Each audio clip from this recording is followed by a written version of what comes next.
샬롬, 말씀과 함께 새로운 날 시작할까요? 기도할게요. 사랑하는 주님, 감사합니다. 야곱의 이야기를 통해 나 자신을 보고 또 하나님의 은혜로 살아가는 한 사람의 인생을 새롭게 보게 됩니다. 오늘도 야곱을 통하여 나를 보고 또 하나님의 은혜를 가르치실 주님을 기대합니다. 예수님의 이름으로 기도합니다. 아멘. 아멘. 살면서 도저히 마주하고 싶지 않은 그런 두려움의 얼굴, 그런 대상이 여러분 혹시 있으신가요? 특히 내가 잘못했던 사람, 또 나 때문에 상처받은 사람을 마주해야 한다면 아마 굉장히 떨리고 두렵고 어떤 분들은 숨이 막힐 수도 있을 것 같습니다. 오늘 야곱이 바로 그런 길을 걸어가고 있죠. 에서를 속였죠. 축복을 빼앗았죠. 그리고 20년을 도망자로 살았습니다. 이제 형이 400명의 군사를 데리고 지금 자기에게 오고 있는 걸 알고 있잖아요. 지난밤에 하나님과 씨름했지만 여전히 두렵습니다. 그런데 오늘 본문이 놀라운 반전을 보여줍니다. 도대체 무슨 일이 있었던 것일까요? 말씀 듣고 오겠습니다. 창세기 33장 1절에서 20절 말씀입니다. 제33장.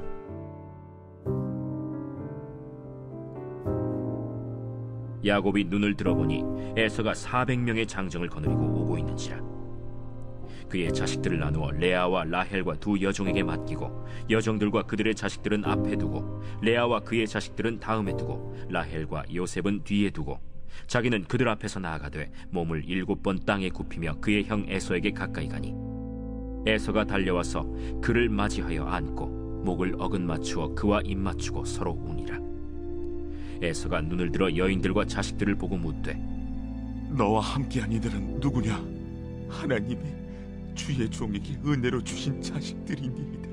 그때 여종들이 그의 자식들과 더불어 나와 절하고 레아도 그의 자식들과 더불어 나와 절하고 그 후에 요셉이 라헬과 더불어 나와 절하니 내가 만난 바 이 모든 때는 무슨 까닭이냐? 내 주께 은혜를 입으려 함이니이다. 내 동생아, 내게 있는 것이 족하니 내 소유는 내게 두라. 그렇지 아니하니이다. 내가 형님의 눈앞에서 은혜를 입어 싸우면 청하건대 내 손에서 이 예물을 받으소서. 내가 형님의 얼굴을 배운즉 하나님의 얼굴을 본 것 같사오며 형님도 나를 기뻐하심이니이다. 하나님이 내게 은혜를 베푸셨고 내 소유도 족하오니 청하건대 내가 형님께 드리는 예물을 받으소서 하고 그에게 강권함에 받은지라. 에서가 이르되 우리가 떠나자. 내가 너와 동행하리라. 내 주도 아시거니와 자식들은 연약하고 내게 있는 양떼와 소가 새끼를 데리고 있은즉 하루만 지나치게 몰면 모든 떼가 죽으리니 청하건대 내 주는 종보다 앞서 가소서. 나는 앞에 가는 가축과 자식들의 걸음대로 천천히 인도하여 세일로 가서 내 주께 나아가리이다. 내가 내 종 몇 사람을 내게 머물게 하리라. 어찌하여 그리하리이까? 나로 내 주께 은혜를 얻게 하소서. 이날에 에서는 세일로 돌아가고 야곱은 숫곳에 이르러 자기를 위하여 집을 짓고 그의 가축을 위하여 우릿간을 지었으므로 그 땅 이름을 숫곳이라 부르더라. 야곱이 밧단 아람에서부터 평안히 가나안 땅 세겜 성읍에 이르러 그 성읍 앞에 장막을 치고 그가 장막을 친 밭을 세겜의 아버지 하몰의 아들들의 손에서 베크시타에 샀으며 거기에 제단을 쌓고 그 이름을 엘엘로헤 이스라엘이라 불렀더라. 아멘. 자, 본문을 한번 볼까요? 야곱이 보니까 형 에서가 400명을 데리고 오고 있잖아요. 야곱이 두려움 속에서 다시 한번 가족들을 이렇게 정돈하죠. 근데 여전히 가족과 재물을 방패 삼아 뒤로 숨는 것처럼 보여요. 하지만 중요한 변화가 하나 있습니다. 자기는 그들 앞에서 나아가되, 지금까지 야곱은 뒤에 숨고 다른 사람을 앞에 내세우는 사람이었잖아요. 그런데 이제는 자기가 먼저 나아가기 시작합니다. 하나님과 씨름한 사람은 여전히 연약하지만 두렵지만 이전처럼 뒤에 숨어 있지는 않습니다. 야곱은 절뚝거리면서도 앞으로 나아갑니다. 이 절뚝거리며 더 이상 자기 힘을 의지하며 살 수 없게 된 야곱. 이 야곱은 하나님 앞에 항복한 사람으로 형 앞에 나아가고 있습니다. 그리고 하나님은 그 연약한 야곱의 걸음을 사용하셔서 에서의 그 굳은 마음을 만지시는 거죠.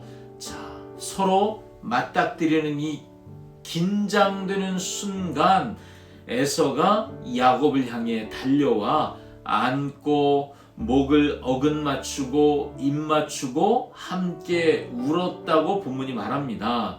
자, 여러분 좀 충격적인 장면 아닙니까? 복수가 일어날 줄 알았는데 포옹이 이루어졌습니다. 또 칼을 빼 심판할 줄 알았는데 눈물 바다가 되었습니다. 성경은 왜 에서의 마음이 이렇게 바뀌었는지 자세히 설명해 주진 않습니다. 하지만 우리가 이렇게 추측해 볼 수 있죠.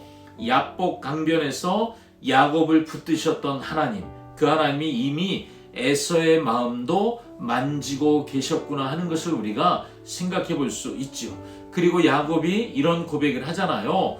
내가 형님의 얼굴을 배운 즉 하나님의 얼굴을 본 것 같습니다. 10절에 고백하죠. 자, 이 고백이 너무 아름답지 않습니까? 야곱은 어젯밤 그 브니엘에서 하나님의 얼굴을 보고 내가 하나님의 얼굴을 배웠다. 그런데 살았습니다. 그런데 오늘 형의 얼굴에서 하나님의 얼굴을 보는 거예요. 그가 경험한 게 있잖아요. 하나님은 때로 하늘에서가 아니라 용서하는 사람의 얼굴, 용서해주는 그 사람의 얼굴을 통해 은혜를 보여주시는 거죠. 용서받을 수 없다고 생각한 자리에 용서가 임하기 시작할 때 우리는 그 용서 가운데서 하나님을 경험할 수 있습니다. 자, 에서가요 이제 화해했으니까 자, 우리 함께 가자 하고 야곱을 초대합니다. 그리고 내가 종 몇 명을 붙여줄 테니까 같이 가자. 하지만 야곱이 아이들 그리고 연약한 가축들을 이유로 들어 정중하게 거절합니다. 이제 절뚝거리며 하나님만 의지하며 살아가야 하는 야곱이잖아요. 에서와 경계를 정해야 한다는 걸 알게 된 거죠. 여러분, 화해는 되었지만 완전한 연합은 안 되는 거죠. 야곱은 에서와 다시 원수가 되진 않아요. 그렇지만 그와 완전히 섞여 살지도 않습니다. 그는 자기의 걸음 속도대로 자기 가족의 속도대로 움직이겠노라고 선언합니다. 자, 여러분 이것이 매우 성경적이라고 생각하는데요. 모든 화해가 모든 경계를 무너뜨려야 하는 것은 아니라는 것입니다. 어떤 관계는 용서는 가능해요. 그렇지만 거리와 또 질서가 여전히 필요한 관계가 있을 수 있다는 거죠. 야곱은 에서의 용서를 받아들였습니다. 그렇지만 모든 것을 함께 섞으며 살고 싶어 하지는 않는 거예요. 하나님을 의지하는 야곱의 경계선이 세워지고 있는 것이죠. 그래서 야곱은 숫곳을 지나 세겜에 이르러서 땅도 사고 제단을 쌓고 그 이름을 엘로헤 이스라엘이라고 부릅니다. 자, 이게 무슨 뜻이죠? 하나님, 이스라엘의 하나님, 이런 뜻입니다. 여러분, 이 고백이 굉장히 중요한데요. 이전에 야곱이 기도할 때 어떻게 기도했어요? 아브라함의 하나님, 할아버지의 하나님, 이삭의 하나님, 아버지의 하나님을 불렀거든요. 그런데 이제는 이스라엘의 하나님, 하나님이 그 이름 바꿔주셨잖아요. 나의 하나님이란 고백이에요. 이스라엘의 하나님, 하나님의 언약이 드디어 조상들의 하나님이 아니라 자기 자신의 신앙 고백으로 하나님께 고백하고 있는 거죠. 하나님과 씨름하고 그리고 용서의 사건을 경험한 야곱은 이제 드디어 자기의 이름을 걸고 하나님을 부르게 됩니다. 야곱은 형과 화해하는 것으로 끝난 것이 아니라 제단을 쌓고 예배했다고 말하잖아요. 사람과의 화해가 목적이 아닙니다. 하나님 앞에 다시 서는 회복의 과정이 목적이 되어야 한다는 것이죠. 자, 이 창세기의 말씀을 출애굽 2세대가 읽고 있잖아요. 그들이 오늘의 말씀을 통해 우리는 강해서 사는 민족, 강하기 때문에 가나안을 정복할 수 있는 민족이 아니라 우리는 하나님이 붙드셔서 가나안을 정복할 수 있는 민족, 하나님이 붙드셔서 살아남는 민족인 것을 다시 깨닫게 됩니다. 자신들이 누구인지 아는 것, 늘 믿음의 출발은 여기에서 시작합니다. 에서가 달려와서 야곱을 안는 이 장면, 탕자를 향해 달려가는 예수님의 그 잃어버린 아들의 비유가 생각나지 않으세요? 사실 우리는 야곱처럼 두려워 떨며 하나님 앞에 나가는 것을 조심스러워합니다. 나 같은 죄인, 내가 이렇게까지 살았었는데 하나님이 나를 과연 받아주실까? 그런데요, 여러분, 복음은 이렇게 말합니다. 하나님은 팔짱 끼고 기다리시는 분이 아니라 달려와 안아주시는 아버지이시다라고 말이죠. 그리고 그 아버지의 용서하는 얼굴을 가장 선명하게 보여주는 분이 예수님이십니다. 예수님의 얼굴에는 우리 하나님의 얼굴이 보입니다. 예수님의 용서에서 하나님의 용서를 봅니다. 예수님의 십자가에서 원수를 품으시는 아버지의 마음을 봅니다. 자, 여러분, 오늘 우리가 막 묵상을 마무리하며 이런 질문을 던져봅니다. 혹시 지금 만나기 두려운 사람이 있으십니까? 전화하기 싫은 사람, 또 용서를 구해야 되는데 차마 입이 안 떨어지는 사람, 상처를 준 사람, 혹은 나에게 상처를 주었던 사람, 여러분, 그런 사람들이 떠오르십니까? 오늘 우리가 묵상한 본문은 우리에게 이렇게 말하고 있잖아요. 그 사람을 만나기 전에 먼저 하나님과 씨름하고 그리고 하나님 앞에서 무너지지 않고는 사람 앞에 정직하게 나아갈 수 없다고 본문이 말해 줍니다. 그리고 여러분, 오늘 본문을 통해 우리는 기억해야 합니다.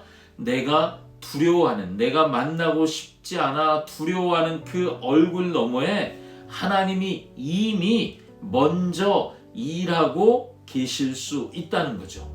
에서의 마음을 만지신 하나님을 기억하십시오.